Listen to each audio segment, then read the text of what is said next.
The world was not a jewel anymore. It was a rotting skull, picked clean by time and hunger.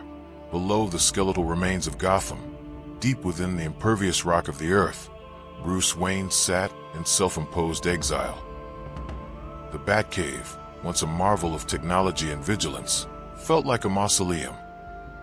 The silence here was louder than any explosion had ever been, broken only by the drip of ancient water and the heavy, rhythmic beat of a pulse he wished would stop. He called it the collapse. The others, Superman, Wonder Woman, Flash, they had called it the ultimate viral contagion, an uncontrollable mutation. They had done the rational thing, the heroic thing.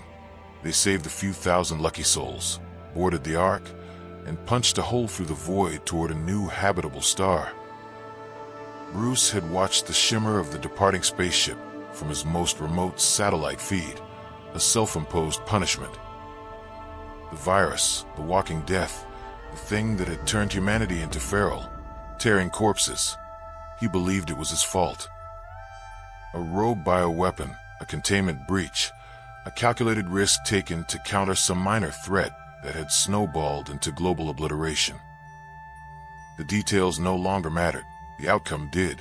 And so, while the rest of the Justice League became pioneers, Batman became the lonely warden of a graveyard.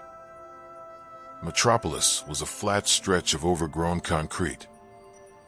Gotham was a jungle of rust-choked spires where vines and moss had replaced gargoyles. All civilization was a whisper drowned out by the rasping breath of the walkers.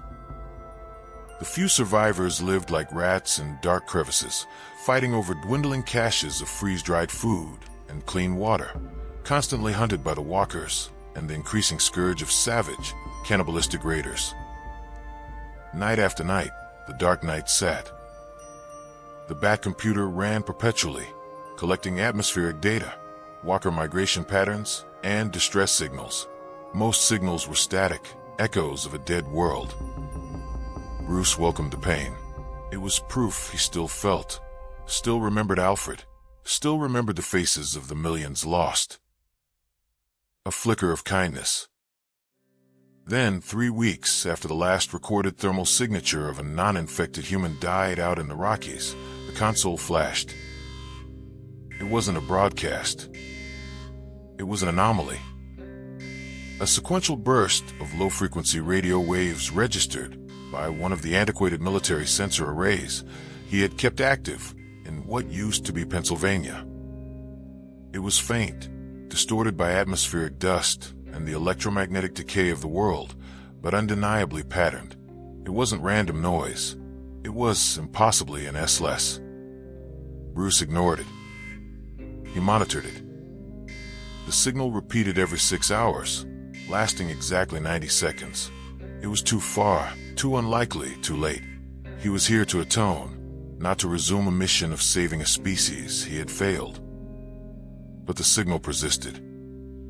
On the 4th day, as the digital readout refreshed, a feeling, a sharp, almost physical sensation, pierced the shell of guilt he had worn for years. It was a familiar ache, relentless, annoying pressure that had been absent for so long it felt like an invasion. It was duty. It was hope. It was kindness.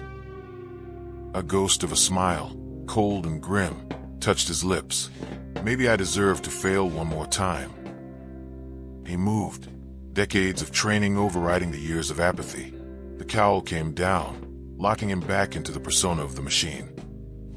The utility belt was packed not with fear gas, but with knives, signal flares, fire starters, and purified water. He traded his advanced grappling gun for a rugged, silent crossbow, less noise, more precision. The suit itself was a heavily modified prototype, a silent, armor shell coated in a matte, dark gray, designed to blend with the rust and shadow of a world without electricity. The vast, metal mouth of the cave opened for the first time in 3 years, exhaling the musty air of isolation. Batman stepped into the green gloom. The walk through the wreckage. The journey was a winding, silent hell. What had been a 6-hour drive was now a weeks-long odyssey on foot. The interstate was now a treacherous swamp of ruptured asphalt and thickets. The only way to move efficiently was through the choked, dark arteries of the ruined cities that lay between Gotham and the signal's origin. The walkers here were unlike the slow-shuffling corpses of the early days. Years of mutation and viral degradation had created wild walkers, gaunt, desiccated husks that moved with a terrifying, jerky speed when provoked. They hunted by sound and the faint smell of life. His first major encounter was near the ruins of a collapsed supermarket, the smell of rotten fruit mixing with the cloying stench of decay. 3 wild walkers heard the quiet scrape of his boot on gravel. They burst from a boarded-up window, their movements like insects. Batman didn't fight. He managed the threat. 1 arrow to the head of the lead walker, the sound muffled by his crossbow's dampener. The other 2, momentarily confused, were quickly dispatched with a precise, crushing blow from his weighted boot to the knee, followed by a silent spike to the skull. He never lingered, constantly scanning the high-rises for movement, human or otherwise. The human threats were worse. They were predictable, driven by greed, but they could adapt, think, and wield tools. 3 nights into his trek, near the skeletal remains of an old stadium, he fell into an ambush. It was a small group, for men and a woman, scavengers dressed in scavenged, filthy athletic gear, faces hidden by rag masks. They were lean, desperate, and held rusted crowbars and makeshift spears tipped with jagged metal. They wanted the pack on his back, they wanted his boots, and they might have been hungry enough to want the man inside the armor. "Drop the bag, armor boy. We'll let you keep your skin," sneered the leader, his voice grating and raw. Batman didn't speak. Silence was his weapon.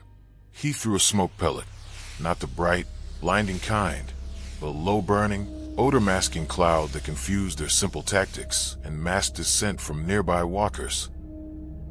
In the ensuing chaos, he used his hands like surgical instruments. He didn't kill. The guilt wouldn't allow it, even against these predators. He targeted joints, tendons, and nerves. A blinding jab to the eye socket of one, a snapping kick that dislocated the knee of another, sending him howling into the gloom. The scavengers were scattered and broken in under 90 seconds, clutching their mangled limbs and screaming in the smoke. He left them alive, a cruel mercy in this world, knowing the scent of blood would soon attract the true monsters.